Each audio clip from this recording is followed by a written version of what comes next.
Hallihallöle, ich bin's wieder, euer Blaster-Ingenieur. Und ja, die Teile für die Prophecy habe ich immer noch nicht. Aber jetzt müssen wir gucken, wie machen wir denn jetzt weiter? Also, was basteln wir als nächstes? Ein bisschen was basteln muss einfach sein, dass man einfach was zu tun hat. Das Leben ein bisschen Spaß macht. Hätte ich jetzt ein paar Vorschläge und würde mich über eure Kommentare freuen, was ihr da so denkt und schreibt mir einfach. Und ja, lasst ein Abo da und drückt das Klingerle, wenn euch interessiert, wie es weitergeht. Jetzt da, ja, das ist ein bisschen, ja, so ein gewaltiges Blasterle. Ja, eigentlich sind es ja drei. Also da vorne haben wir noch so Blasterle und da vorne ist noch so ist, aber wichtig ist da vorne die Recon, die Mark II. Und ja, die sollte es eigentlich so nicht machen. Das passt jetzt nicht ganz. Das war jetzt so nicht blond. Entschuldigung fürs Quackel. Und eigentlich, ihr seht, den Drücker, da drücke ich jetzt nicht. Hab die Hände weg. Jetzt, das muss ich mir mal angucken. Und wir haben ja, das ist ja prinzipiell haben wir da ist da wahrscheinlich das Ding,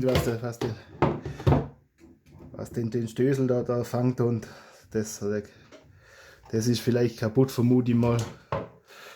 Wir haben ja einen Teil von dem Ding.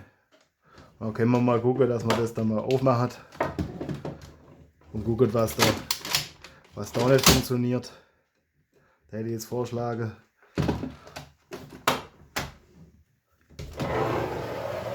Schieben wir das mal ein bisschen auf die Seite. Also das wäre eine Möglichkeit, was man machen könnte. Dann hätten wir da noch einen Streif. Und die klingt auch nicht ganz so gesund. Die ist ein bisschen in die Jahre gekommen. Also hat frische Batterien, die sind neu, aber die Streife ist natürlich nicht neu. Und irgendwie,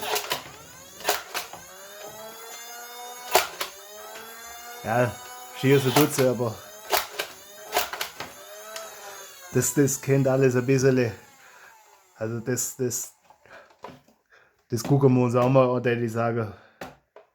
Und dann schreibt sie mir einfach, was er denkt, ob man das zuerst macht oder das zuerst macht oder was er halt dazu denkt.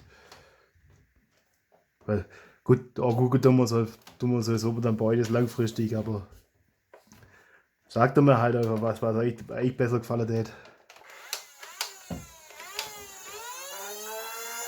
Weil also von mir hört sich das nicht so ganz gesund an. Also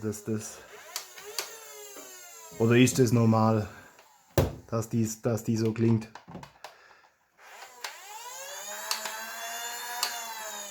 Oder vielleicht habe ich da einfach ein bisschen falsche Erwartungen an das Ding, dass das einfach mehr Power hat und nicht so ja, so langweilig klingt und dass das einfach, ja, das ist schwer zu sagen, dass das vielleicht ist da irgendwas kaputt oder dreht da lose oder das weiß ich noch nicht, das gucken wir uns einfach dann an, das machen wir jetzt einmal auf und gucken, was man da vielleicht braucht. Oder also ich würde vorschlagen, wir fangen mit dem an, weil für das Ding dürft ihr alle Teile haben. Aber wenn ihr da anderer Meinung seid, könnt ihr mir auch gerne versuchen, mich da zu überreden. Aber ich wünsche euch auf jeden Fall noch viel Spaß. Frohes Basteln. Bis dahin.